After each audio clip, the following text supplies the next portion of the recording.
우리 사람에게는 마음이 있고 양심이 있어요. 그래서 양심의 문제가 잘 해결되면 굉장히 마음이 기쁘고, 마음의 경영은 사람에게 있는데 말을 하는데 응답하시고 축복하시고 기적을 주는데 말 속에서 응답을 주시고 축복하겠다는 거예요. 그러니까 말을 잘 만들어내야 돼요. 말을 사랑받을 만한 말, 하나님께로부터 응답받을 수 있는 말, 사람에게 감동할 수 있는 말, 그 말이 마음에서 나오는데 바로 그 마음이 기쁘고 즐거워해야 됩니다. 근데 그 마음이 즐거워하고 행복할 수 있는 것은 사람들 속에는 양심이 있어요. 그 양심의 문제가 해결됨으로 인해서 마음이 즐거워지고 마음이 기뻐지고 마음이 강해지고 마음이 담대해지는 거예요. 오늘 우리 목양교회 온 성도들이 새벽 기도를 그 더운 날씨에 6일부터 11일까지 참석을 했어요. 참석하는데 그냥 참석하지 않고 로마서 1장에서부터 16장까지 자세하게 읽고 은혜 받은 말씀을 정리하고 그리고 기도하고, 그렇게 온 성도들이 이번에 새벽 기도에 참석을 했어요. 혹 참석하지 못했다 할지라도 내일이 또 날이 또 있으니까 다시 월요일부터 로마서 1장에서 3장이 월요일 날 먹어야 할 양식, 4장, 5장, 6장은 화요일, 이렇게 해서 차근차근 하다 보면 금요일까지 15장이 끝나고 토요일 날은 한 장만 읽으면, 그렇게 로마서를 이번 여름에 폭염이잖아요. 덥지요? 그래도 이때에 일꾼이 땀 흘리며 씨를 뿌려서 결국 나중에는 큰 수확으로 거둬들이게 있어요. 심지 않는데 거둘 수가 없어요. 심는 대로 거둔 거예요. 이번 남들은 다 덥다고 아주 이구동성으로 힘들다고 하는데 우리 목양교회 성도님들은 그때 무엇을 하느냐? 하나님의 말씀을 심는 거예요. 마음에다가 심는 거예요. 그 심겨진 말씀이 이제는 앞으로 계속 결실해서 아주 하나님의 축복을 거둬들일 수 있는 금년 한 해가 되어지기를 주의 이름으로 축원합니다. 축원합니다. 그래서 오늘은 1장부터 3장까지 우리 교회 성도님들이 새벽기도 참석해서 읽었던 말씀을 조금 짧은 시간이나마 요약해서 함께 나누려고 합니다. 그래서 오늘 이 본문 보십시오.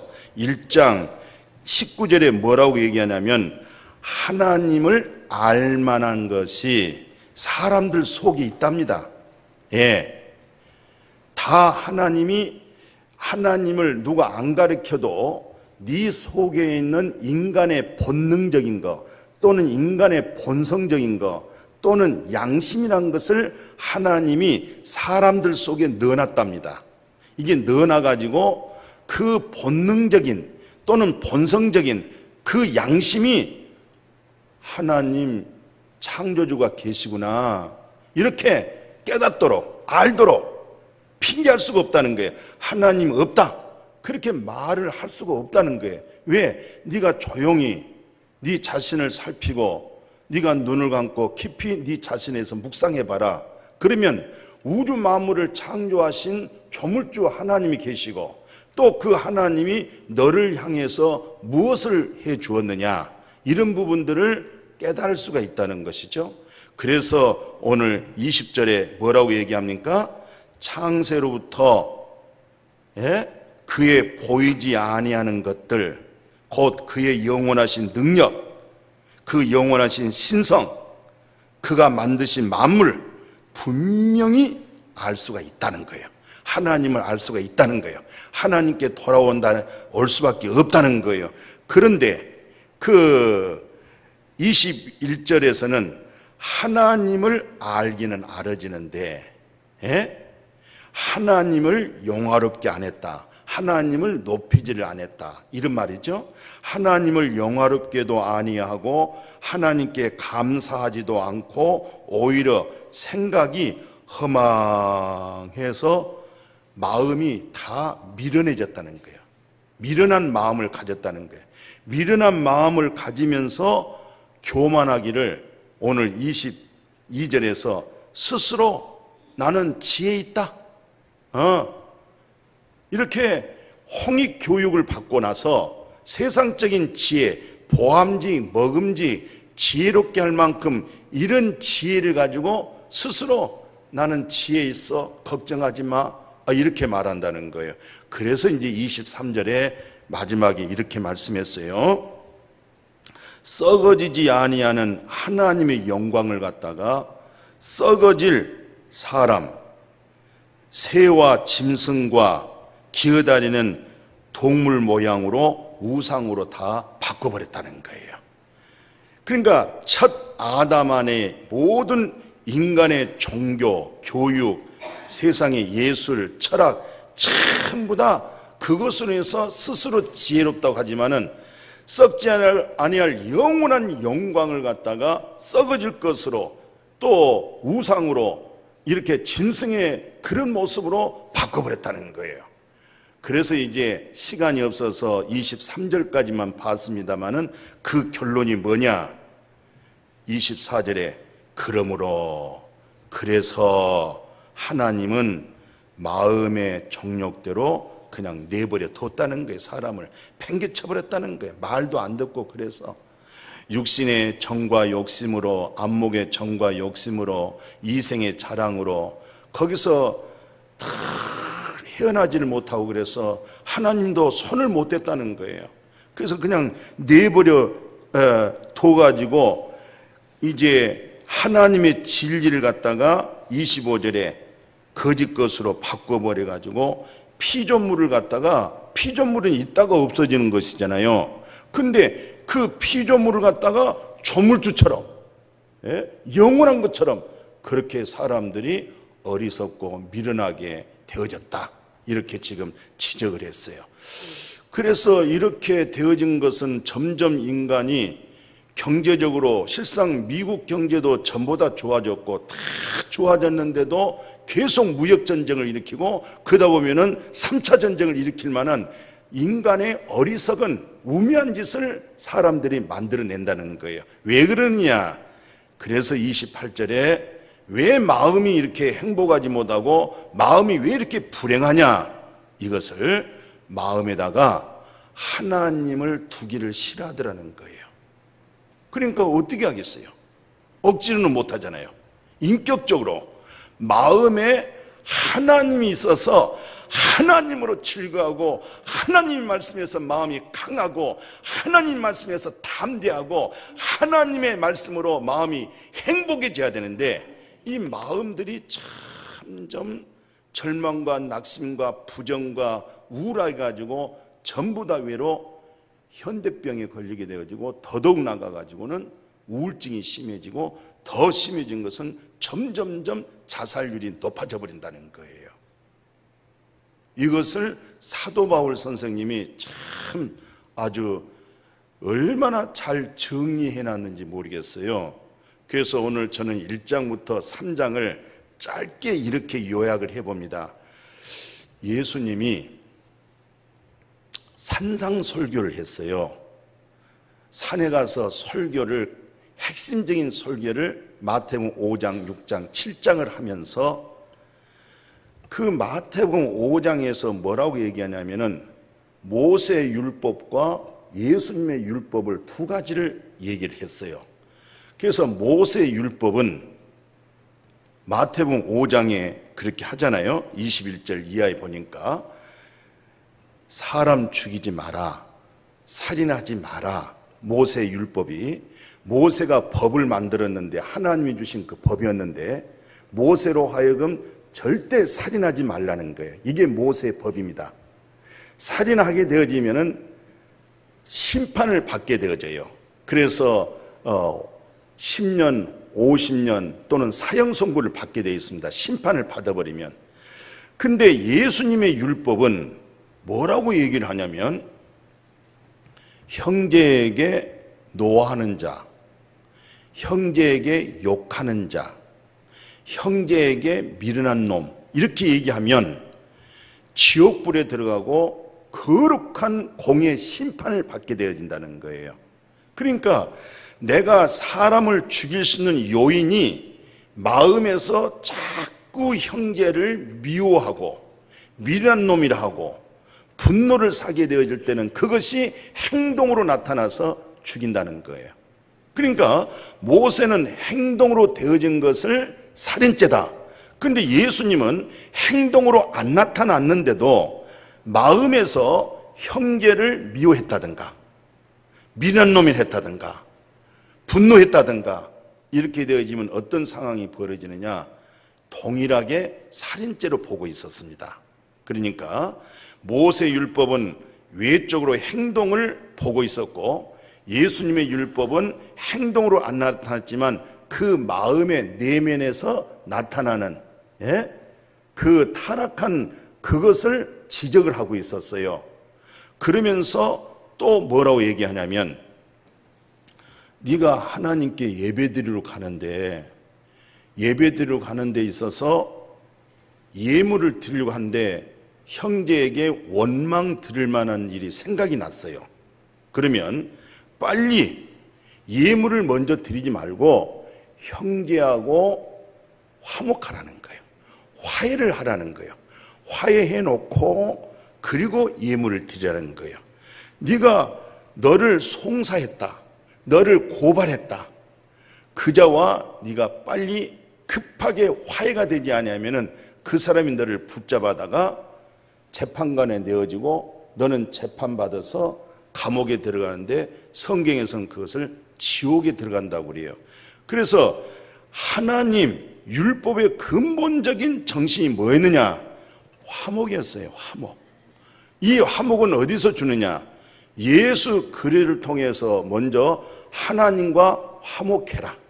하나님과 수평의 화명이 이 수직의 화목이 너의 사람과 사람들 속에서 너는 하나님께로부터 화목되어져 있는 진리를 깨달았기 때문에 너는 어떻게 해서 수평적인 사람과의 관계가 화목할 줄 너는 알 거야. 그러니까 네가 홀이라도 한 푼이라도 형제에게 원망 들을 만한 송사 받을 일이 있다고 하면 그거 다 해결할 수 있도록. 근데 오직 그 해결할 수 있는 분은 전능하신 하나님이시오. 그분이 바로 우리 주 예수 그리스도라는 사실을 오늘 말씀해 주고 있는 거예요. 이것을 예수님이 현장감 있는 현실적인 사건을 하나 도입을 해요. 사도 요한이 뭐라고 얘기하냐면, 이 율법주의자들, 이들이 바로 바리새인이요 서기관들이었는데, 이들은 철저하게 모세 율법, 창세기, 출애굽기, 레위기, 민수기, 신명기만 중점에서 이 말씀을 달달달 외우고 늘 묵상하고, 그리고 이 말씀 중심으로 하나님을 잘 경외하는 아주 종교인들이었습니다. 이들이 마침 들녘에서 남녀 음행하는 자를, 남자는 안 붙들고 여자를 붙들어 가지고 예수님 앞에 왔어요. 예수님 앞에 와서 뭐라고 송사하냐면, 모세 율법으로는 이와 같은 자를 돌로 쳐서 죽이라고 그렇게 모세 율법에 기록되어 있습니다. 그러면 선생님은 어떻게 하겠습니까? 물었어요. 그러니까 마침 현장에서 간음을 한 그 현장에서 바로 잡아서 끌고 바리새인과 서기관들이 예수 앞에 왔지만 실상 율법이 예수 앞에 딱 온 거예요. 그러니까 예수님이 이런 저런 말 하지 아니하고 허리를 굽혀서 땅에다가 글을 썼어요. 그 글이 어떤 글인지는 모르겠습니다. 또 이단들은 우리 교주님은 안다, 오늘날 목사님들은 다 모르지만 우리 교주님은 아니까 이리 와봐라. 그 전부 거짓말입니다. 성경에서는 예수님이 글을 썼다. 그럼 예수님이 뭐라고 얘기하냐면, 그들은 모세 율법을 가지고 예수 앞에 찾아와 가지고 모세 율법으로 정죄하고 심판해서 돌로 사형시킬 수 있도록 이렇게 왔지만, 예수님은 모세 율법이 아니고 양심 속에 숨어 있는 것, 마음 속에 감춰져 있는 죄를 도전을 시켰어요. 죄가 없는 자가 이 여인에게 돌을 던져라. 이때 마음에서 숨겨져 있는 죄가 많았어요. 양심이 더러워진 행실들이 너무 많았어요. 근데 예수님의 말씀 한마디에 죄 없는 자가 이 여인에게 돌을 던지라 이렇게 선포했더니, 그 말씀이 마음의 양심에 크게 도전이 되고 송사가 되고 고발을 받은 거예요. 그러니까 사기앙당했던, 아주 돌을 양쪽 손에 들고 예수님의 말씀만 기다려서 돌로 치려고 했던 그들의 마음이 힘이 쫙 빠져버리면서 송사받으면요, 얼굴이 뻘개지고 당황스러워지고 할 말을 잃어버리게 돼 있어요.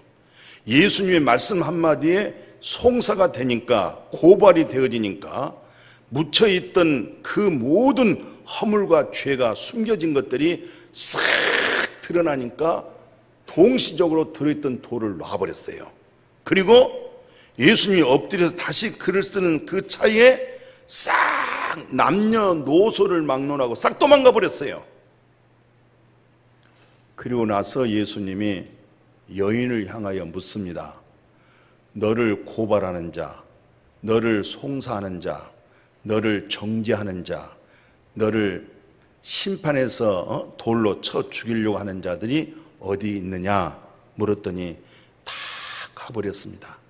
예수님 말씀 한마디에 전부 도망가 버렸습니다. 돌도 제자리에 놓고 다 도망가 버렸습니다. 이때 예수님이 하신 말씀이 있어요. 저들이 너를 정죄하고, 예수님의 말씀 속에 저들이 정죄를 받아서 다 도망갔지 않겠어요? 그때 예수님이 그 여인을 향하여 나도 너를 정죄하지 않겠다. 저들이 너를 정죄했지만 예수님의 말씀을 통해서 너를 정죄할 수 없도록 저들의 죄가 다 드러나서, 어떤 면에서 너보다 더 큰 죄, 너보다 더 큰 무거운 죄, 예수님 말씀 한마디에 속에 있는 양심에서 죽은 행실들이 확 되살아남으로 인해서 돌을 놓고 도망갔지 않겠어요? 그때 예수님이 나도 너를 정죄를 안 하마, 내가 너를 정죄하지 아니하노라, 다시는 죄를 범치 말라. 이 말은 내가 너를 정죄하지 않는다고 하는 것은 바로 저들처럼 예수님이 죄가 드러나서, 저들처럼 죄가 많아서 그 죄로 인해 때문에 예수님이 죄 때문에 이 여인을 향해서 나도 너를 정죄하지 않는다, 그런 하고는 아닙니다. 이들은 예수님 말씀에 죄가 드러나 버렸어요. 정죄가 되어버렸어요. 양심의 죽은 행실이 드러나 버렸어요. 그리고 도망가고 정죄를 못했어요. 근데 예수님도 나도 너를 정죄하지 않는다는 것은 내가 너처럼 죄가 드러나고 저들이 죄가 드러난 것처럼 내가 내 자신 속에 죄가 드러났기 때문에 내가 너를 정죄하지 않는 것이 아니고, 바로 네가 정죄당하고 저들이 정죄되어서 도망가여 있는 모든 죄를 세상 죄를 지고 하는, 요한복음 1장 29절에 세상 죄를 지고 하는 하나님의 어린 양이 바로 예수 그리스도 때문에, 바로 네가 내 발밑에 있는데 내 안에 있는 자는 결코 죄를 정할 수가 없다. 너에게 돌을 던져야 할 그 돌을 내가 다 받아서, 내가 받은 그 돌이 무엇이었느냐? 손과 발에 못을 박혔어. 내 머리에 가시관을 썼어. 옆구리에 노마군이 창을 찔려서 내 몸에서 물과 피를 다 쏟아냈어. 그러므로 너희가 정죄됐고 저들이 정죄되어진 거, 그 정죄를 내가 다 받아들였기 때문에, 그래서 내가 너를 정죄할 수 없는 거야. 그러므로 다음부터 다시는 율법에 정죄되어져서 내게 오지 말아라. 오늘 율법에 정죄되어져서 그리스도의 생명으로 은혜, 구원, 생명 되어지기를 주의 이름으로 축복해요. 다시는 율법에 정죄되어져서 저들의 손에 끌려오지 말아라. 저들의 손에 붙잡혀서 내게 오지 말아라. 이제는 예수 안에 있는 자에게 네가 바로 내 발밑에 있는데, 바로 네가 내 눈아래 있는데 너는 죄 정할 수가 없다. 너는 도망가지를 안 했어. 너는 끝까지 내 안에 있어. 너는 끝까지 내 발등 밑에 있었어. 그러므로 내가 너를 정죄를 안 한다. 다시는 율법에 정죄되어서 저들의 손에 의하여 끌려오지를 말아라. 오늘 그리스도를 통해서 율법의 정죄에서 해방을 받을 수 있는 구원의 은혜가 임하기를 축복합니다. 14절에서 율법 없는 이방인들 본성이잖아요. 그러니까 유대인들은 율법을 통해서 정죄를 받고 율법을 통해서 양심에 죽은 행실이 드러나잖아요. 유대인들에게 있어서는. 그러나 율법 없는 이방인들, 하나님의 법이 없는 이방인들은 본성, 이 본성을 뭐라고 말하느냐? 본성으로 율법의 일을 행할 때는 이 사람은 율법이 없어도 자기에게 율법이 되는데 다 양심이 증거가 된다는 거예요. 양심에서 다 증거가 되어져서 변명하기도 하고, 양심의 송사가 되어서 따지기도 하고, 양심에서 심판이 되어가지고 살 길을 찾는다는 것이죠. 양심을 얘기하고 있어요. 그래서 바울 선생이 로마서에서 어떻게 복음을 해석하느냐, 19절에 보니까 3장으로 훌쩍 넘어가가지고 이런 얘기를 해요. 우리가 알거니와 율법이 말하는 게 뭐야? 그러면 율법의 목적이 무엇이냐? 왜 하나님이 모세로 하여금 우리에게 율법을 던져줬느냐? 율법 아래에 있는 자들에게 말하려고 한다는 거예요. 무슨 말? 하나님의 심판이 있다. 온 세상으로 하나님의 심판이 있습니다. 이 사실을 알고 깨닫도록 하나님이 율법을 줬다는 거예요. 하나님의 심판이 있다. 너희들에게 죄 심판이 있다. 죄로부터 정죄당하고 양심에 죽은 행실을 해결하지 못하게 되어지면 심판이 있다. 이것을 알려주기 위하여서 율법을 줬다. 이렇게 목적이다. 그러잖아요. 20절에 그러잖아요. 율법 행위를 가지고는, 율법을 가지고 내가 율법대로 살아야 되겠다. 율법대로 준행하면서 실천해야 되겠다. 그래서 그 율법에 의하여서 하나님께로부터 옳다, 의롭다, 죄 없다 이렇게 인정받을 만한 사람은 한 사람도 없다는 거예요.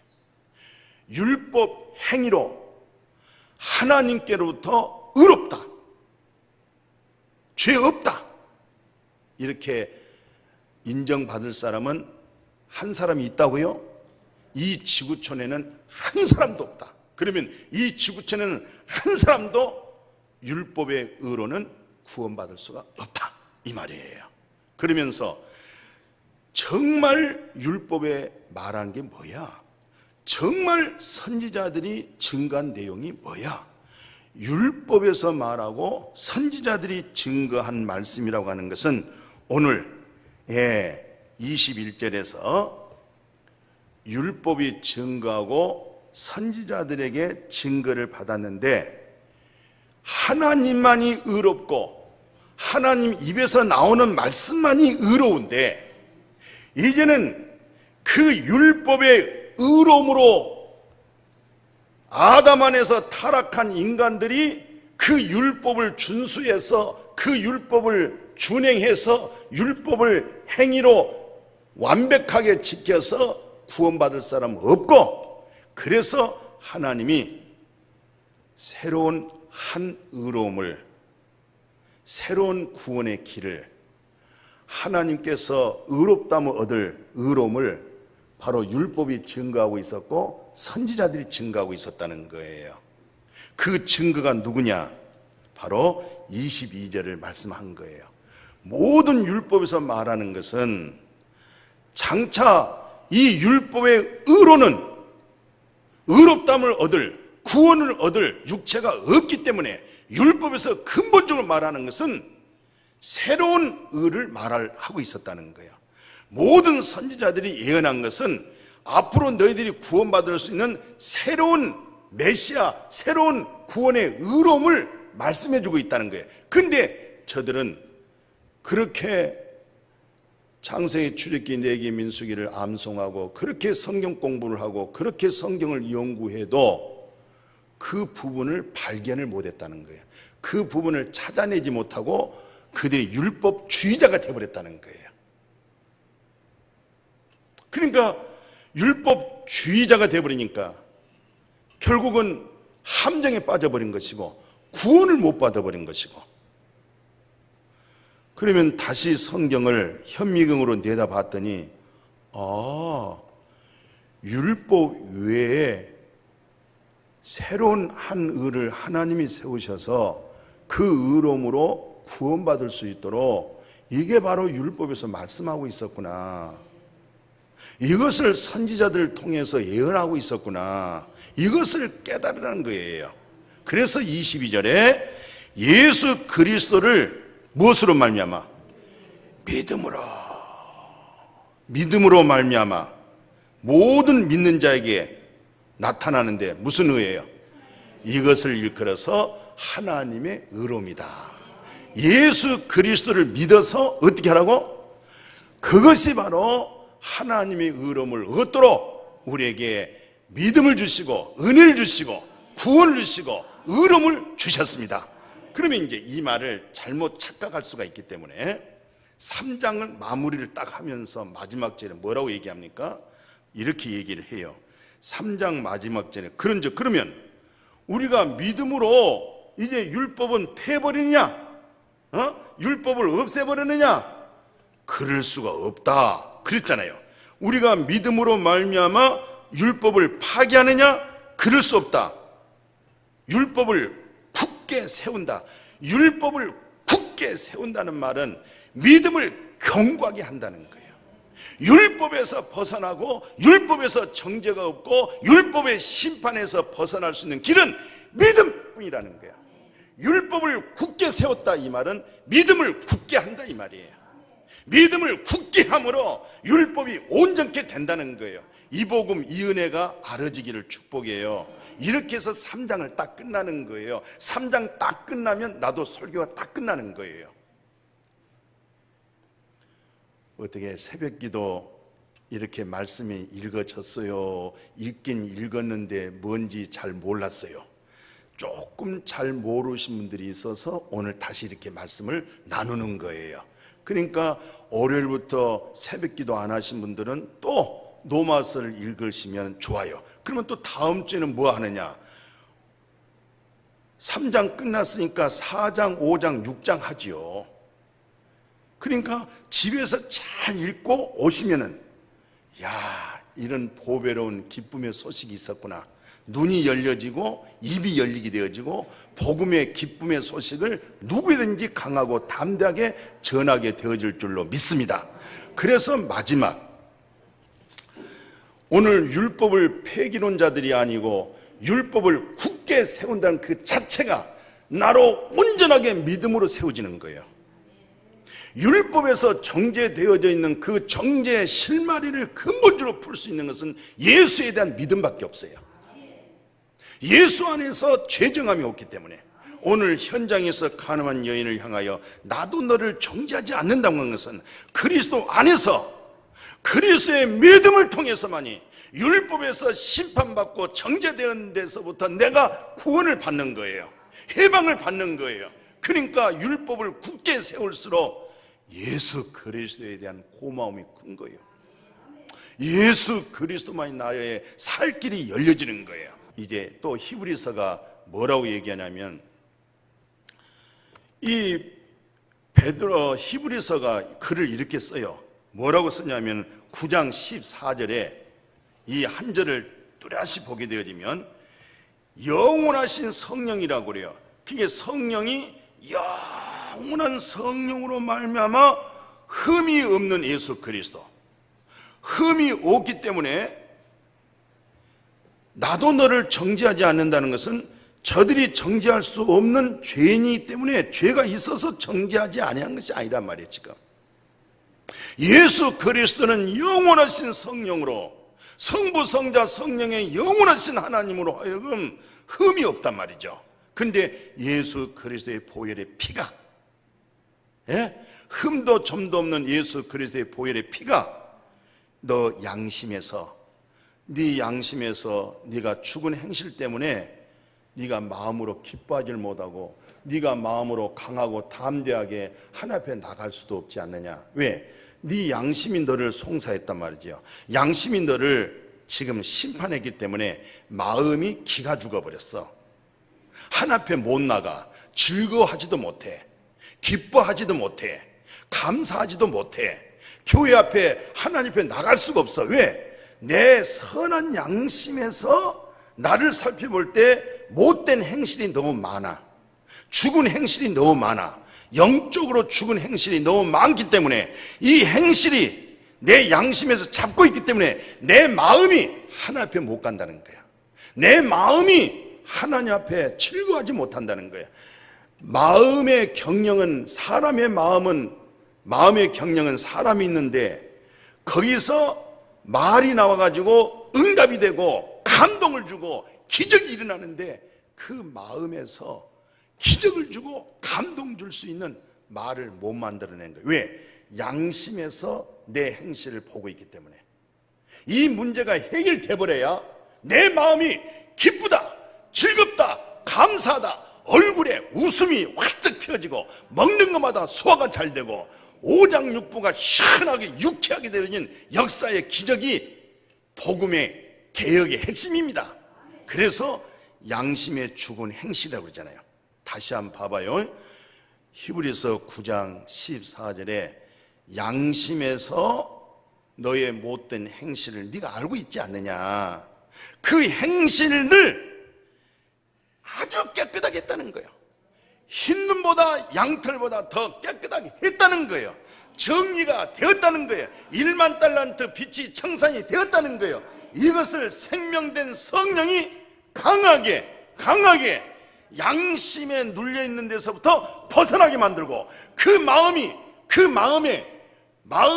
믿어 의에 이르고 입으로 시인하여 구원에 이르는 이 감격스러운 마음이 행복해진다는 거예요. 마음이 하나님으로 기뻐한다는 거예요. 마음이 즐겁다는 거예요. 마음에서 사랑한다는 거예요. 아멘. 오늘 이것을 사도 바울 선생님이 참 로마서 1장에서 3장까지 기록을 했어요. 오늘 이런 사실 속에서 하나님, 사람들은 다 양심에서, 인간의 본성에서, 본능적인 욕구에서 하나님이 없다 이렇게 말할 수가 없다는 거예요. 핑계를 못 한다는 거예요. 네가 앉아있는 의자도 사람이 다 만들었어. 네가 못 봤지만, 네가 못 보고 있지만은 선풍기 앞에다가 종이를 잘라서 놓으면은 팔랑팔랑 바람이 분다 이거예요. 지금 바람은 안 보여요. 근데 이 물체의 움직임을 통해서 바람이 있다 이 말이에요. 우리 양심은 안 보여요. 그러나 양심의 소리를 들으면 그래, 이 우주 만물이 어떻게 저절로 생겼겠느냐, 어떻게 저절로 생기냐. 이런 악기, 피아노 이것도 다 사람이 만든 일들이 있는데 세상에 이게 어떻게 하늘에다가 별 달아놓고 해를 달아놓고 달을 달아놓고 사철의 변화가 있고 중력에 보이지 않는 힘에 의해서 붙들고 있고 이게 어떻게 저절로 됐다고 생각하느냐. 너는 어떻게 그 생각이 마음이 이렇게 허무하냐. 네가 그렇게 마음이 허무한 마음을 가지고 네가 무슨 노력을 한들, 네가 무엇을 한들, 네가 뭐가 행복이 뭐냐. 하나님도 없는 네 인생 속에 뭐가 행복하냐. 돼지나 개는 행복은 모르지만 그들의 마음이 족한 것은 배불리만 먹으면 족해요.